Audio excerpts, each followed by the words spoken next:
Assalamualaikum warahmatullahi wabarakatuh. Perkenalkan, nama saya Rangga Ferdiansyah dengan nomor NIM 283080009 dari jurusan Bahasa dan Sastra Arab semester 4A. Di sini saya akan sedikit menjelaskan mengenai materi sosiolinguistik dalam mata kuliah Ilmu Al-Lughah Al-Ijtimai. Baik, langsung saja kepada pembahasannya. Sosiolinguistik merupakan ilmu indisipliner. Mengapa disebutkan ilmu indisipliner? Karena sosiolinguistik atau di dalam sosiolinguistik itu terdapat dua ilmu. Yang pertama ilmu sosiologi, yang kedua ilmu linguistik. Baik, yang pertama itu sosiologi. Sosiologi merupakan kajian objektif dan ilmiah mengenai manusia di dalam masyarakat dan mengenai lembaga-lembaga serta proses yang terjadi di dalam masyarakat tersebut. Yang kedua yaitu linguistik.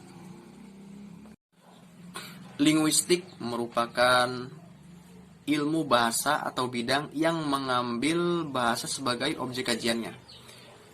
Dengan demikian dapat disimpulkan bahwa sosiolinguistik merupakan bidang ilmu antar disiplin dan multidisipliner yang membahas atau mempelajari bahasa di dalam sebuah masyarakat.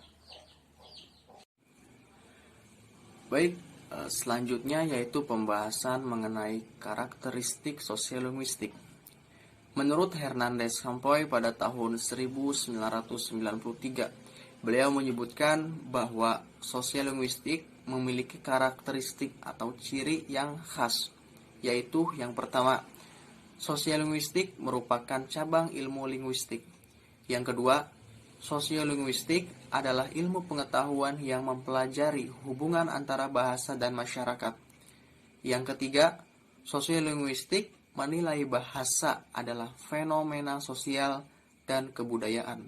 Yang keempat, sosiolinguistik mempelajari bahasa dalam konteks sosialnya dan situasi kehidupan nyata dengan penyelidikan empiris.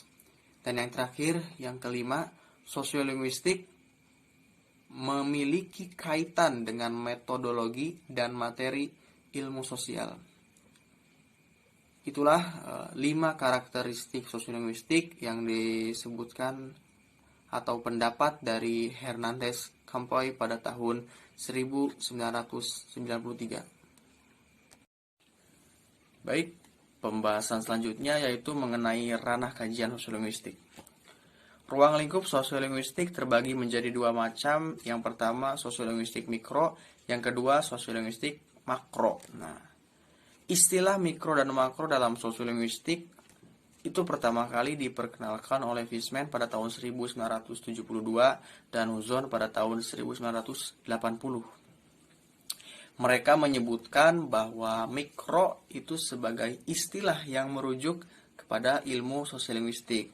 Adapun makro yaitu untuk sosiologi bahasa.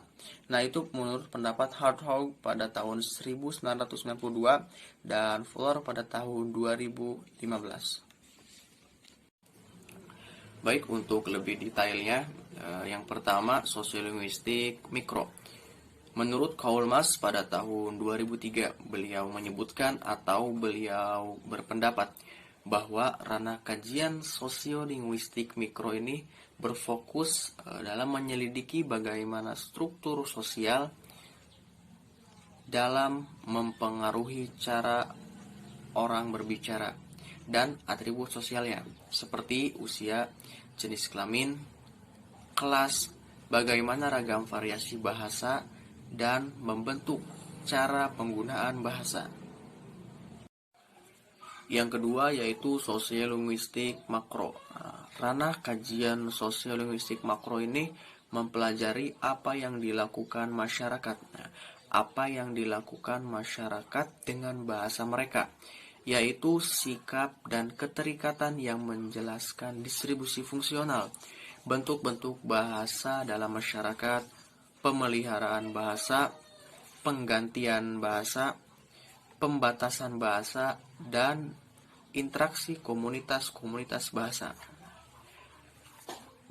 Penjelasan mengenai ranah kajian sosiolinguistik makro tadi itu merupakan pendapat dari Kaul Mas pada tahun 1997.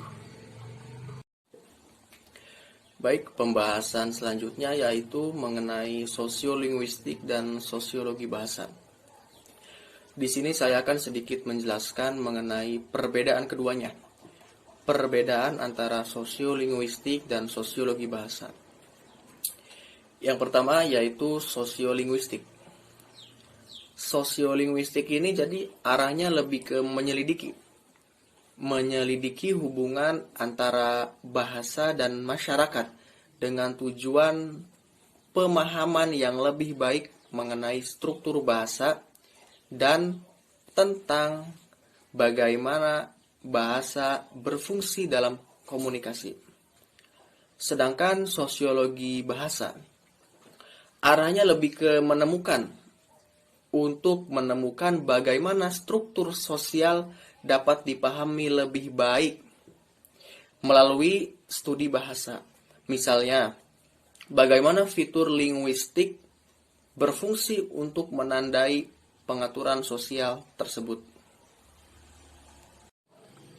Baik, pembahasan selanjutnya yaitu mengenai tujuan dan manfaat sosiolinguistik. Terdapat 5 tujuan dan manfaat sosiolinguistik. Yang pertama, yaitu untuk mengetahui atau agar kita mengetahui atau mempelajari hubungan antara bahasa dan sosial. Yang kedua, kita dapat menjelaskan mengapa manusia berkomunikasi dengan cara berbeda-beda dalam suatu sosial atau dalam situasi sosial yang berbeda pula. Yang ketiga, mengidentifikasi fungsi sosial dari suatu bahasa dan cara bahasa digunakan untuk menyampaikan sebuah pesan sosial. Yang keempat, menguji para pengguna bahasa berbahasa di dalam konteks sosial yang berbeda. Dan yang terakhir, yang kelima, yaitu memberikan kita informasi tentang cara kerja bahasa serta hubungan dalam suatu komunitas dan cara orang menandai aspek identitas sosial mereka dengan bahasa mereka. Mungkin hanya itu yang dapat saya sampaikan mengenai materi sosiolinguistik di dalam mata kuliah Al-Ilmu Al-Lughah Al-Ijtimai.